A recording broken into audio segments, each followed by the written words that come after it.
አሰላሙ አለይኩም ወራህመቱላሂ ወበረካቱ። ውድ ሀገሬ ልጆች እንዴት ናችሁ? ላይ ሰላም ናችሁ ወይ? ያለው አልሐምዱሊላህ ሰላም ነኝ። ውዶቼ ዛሬ ቸባብ ሰራለሁኝ። የቸባብ አሰራር የኔ አሰራር ማለት ነው። 3 እንቁላል አድርጌያለሁኝ። እዚህ ጋር 3 ማንኪያ ወተት ፓውደር፣ 2 ማንኪያ ስኳር እና 1 የሾርባ ማንኪያ እርሾ እና ዛዕፈራን፣ ትንሽ የዛዕፈራን ቤኪንግ ፓውደር የሻይ ማንኪያ ነው ያደረኩት።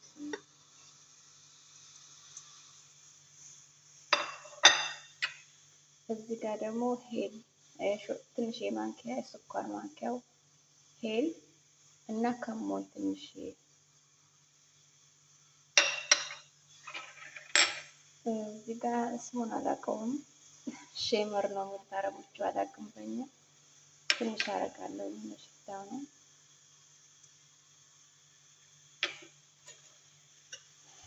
እዚህ ጋር ዱቄት አለኝ 1 ኩባያ ከግማሽ፣ 1 ቁጥሩ 1 ኩባያ ከግማሽ ደግሞ 2 ቁጥሩ ዱቄት አንድ ላይ በልኬ ለእያንዳንዱ ለአንድ ኮቡ 3 ኩባያ ውሃ ነው የሚያስፈልገው ለአንድ ኩባያ ዱቄት ማለት ነው።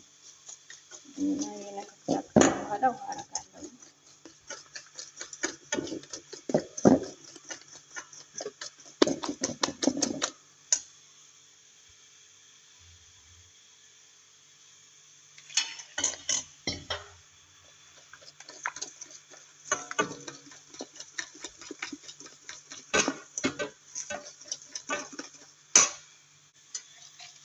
እነዚህ ከቀላቀልኩት በኋላ 3 የሾርባ ማንኪያ ዘይት ነው ያረኩት። ቅመም ባረኩበት ሰሃን ነው ያረኩት።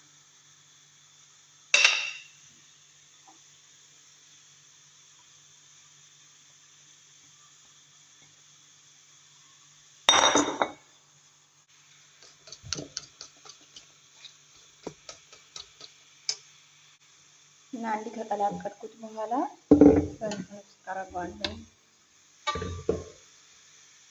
ብራንዳ ውስጥ አርጌ መተዋለሁ። ለተወሰነ ሰዓት ለ10 ደቂቃ መተዋለሁ። ለደቂቃ ስለማይበቃ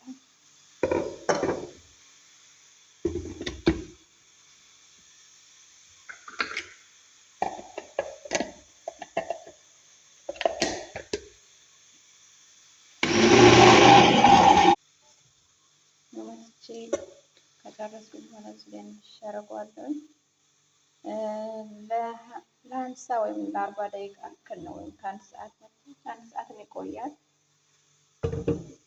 ኮፍ እስከሚል ድረስ ተዋለን እዚህ ላይ ማለት ነው። ዱቄትን ተጠቀምኩኝ። ይሄኛው ኩባያ ነው። በዚህ አንድ ከግማሽ ነው ዱቄት የተጠቀምኩኝ። ሁለት ቦታ አድርጌ ነው የምመታው፣ ያው በብዛት ስለምሰራ ዛዕፈራን አድርጌ ለ1 ሰዓት ወይም ከ1 ሰዓት በታች እተዋለሁ ማለት ነው።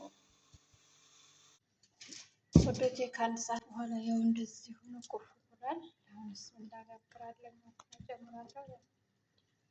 ደርሰዋል። ያስፈልገኛል እና የሚያስፈልገኝ ይህን አረቢ ወይም ደግሞ ቅቤ ገበታ ቅቤ ነው መሰለኝ በእነሱ እሱን ያስፈልገኛል። ይሄ የምጠቀመው እኔ ለችባብ ብቻ ነው። እዚህ ችባብ የምጠቀምበት ሌላ ነገር መጠቀም አልችልም ማለት ነው።